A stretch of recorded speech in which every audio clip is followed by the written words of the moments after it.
What's up, Sportlights? Prince Sports here. Don't forget to comment, like, subscribe, and all that other good stuff. All right. Now, you know that the NBA is getting ready to, do their MVP thing. We almost heading towards the end of the season. And talk of the MVP is starting to spur around the NBA. So starting to heat up in the league. So they came out with the MVP power rankings. And I want to talk about this list of MVPs and power rankings that they have in the league. They did it from 10 to 1, okay? And I'm going to give you the 10, the 6, then I'm going to break down and talk about the top 5. So I'm trying to make it, I'm going to make the first 5, 10 to 6 a little quick on that because I want to talk more about the top 5, which is more important. Okay, number 10 is Steph Curry. Okay, great, putting up great numbers, but he needs more team success, battling to get his team into the playoffs. Number 9, I think he could move up on his list, is Jimmy Buckets. This guy, he's been guarding people without committing fouls, so to speak. On a defensive end, he's been a defensive beast. He always upgrades teams. No matter where he goes, he's an upgrade. Jimmy Butler is a cut from the cloth for old school a little bit. Number 8 is Kawhi Leonard. Clippers up and down. Kawhi Leonard's level of play is up and down. Enough said. He can move up on his list, though. He got time. Number 7, Kyrie Irving. Just not playing enough. Not too consistent. The guy plays 2 or 3 games, then he gets hurt. He needs to play more to stay on his MVP list and boost up, especially with KD not around. This is the time to do it. And number 6 is Dame Dollar. Okay, you got a guy that's been clutch in the regular season, not so in the playoffs, but this is a MVP award for the regular season. So Dame Dollar, he just got to keep doing what he do, and he could probably be higher on his MVP list. He could easily creep in at number 5. Okay. Now, let's get down to the top 5.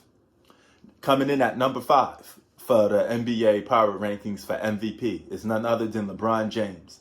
Okay, this guy is a guy that's increasing in stats. Filling up the stat sheet is nothing new for LeBron. And you got to put it in context, okay? You got to look at it a little differently than just stats, Stats don't tell the whole story, okay? They never will tell the whole story, okay? There's been plenty of guys that win MVP awards and had the stats to back it up, but other stuff not so, okay? Now, they are recently on a winning streak, all right? They beat up on Minnesota Timberwolves, which is one of the worst teams in the league. They beat the Hornets, but you play whoever's in front of you. That's not their fault, okay? The thing with LeBron James is the fact that you could pinpoint a lot of their success and when they're winning the games is their role players are stepping up and playing just to a point where it's giving LeBron a lot of freedom to rack up in stats.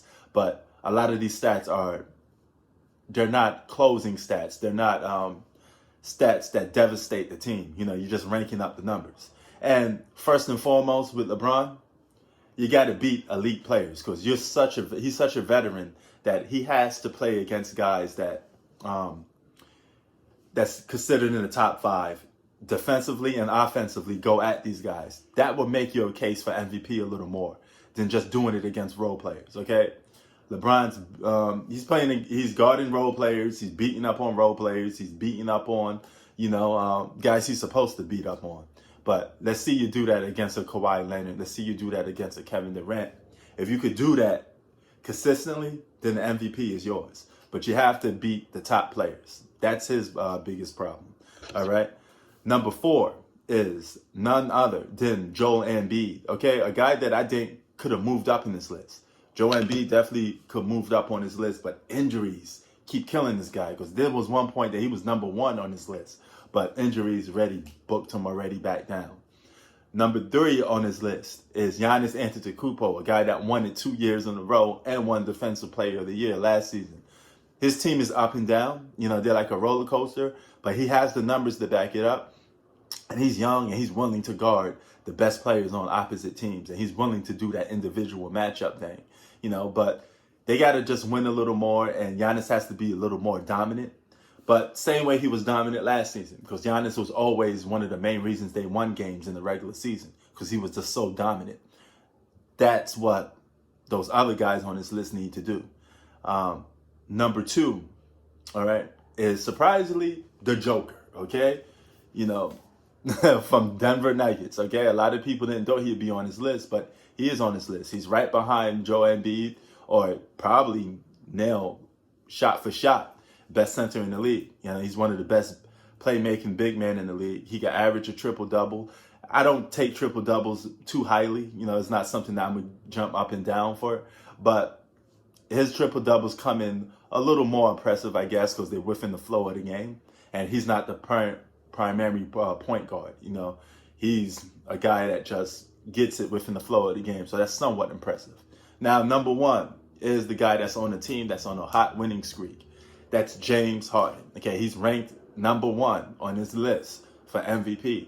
So it may be his to lose. If he could continue to win games without Kyrie Irving in the mix, without Kevin Durant in the mix, and he could put that team on his back and win games, he can win MVP. He could also win MVP with Kyrie Irving just there, but he won't win it when Kevin Durant comes back. So the longer Kevin Durant is out, the more it helps James Harden get MVP and they win games. But he got to put on performances like he's doing.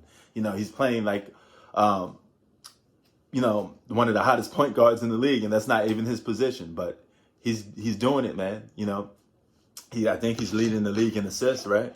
And he's being a great playmaker. He's being a great passer.